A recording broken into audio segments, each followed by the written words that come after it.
आपस में लड़ने लगता है। इस गांव का कुत्ता दूसरे गांव का कुत्ता को आपस में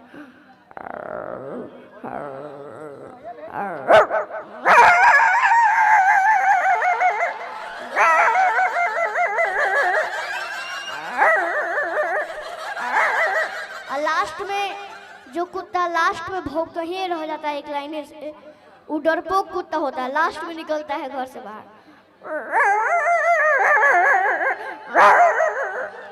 और देखिए जो टीम का लीडर होता है तगड़ा कुत्ता, जो मोटा कुत्ता होता है ऐसे बोलता है।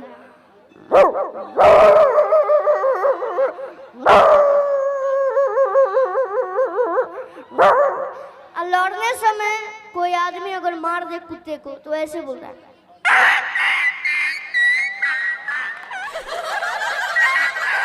कमरी भगा के लोग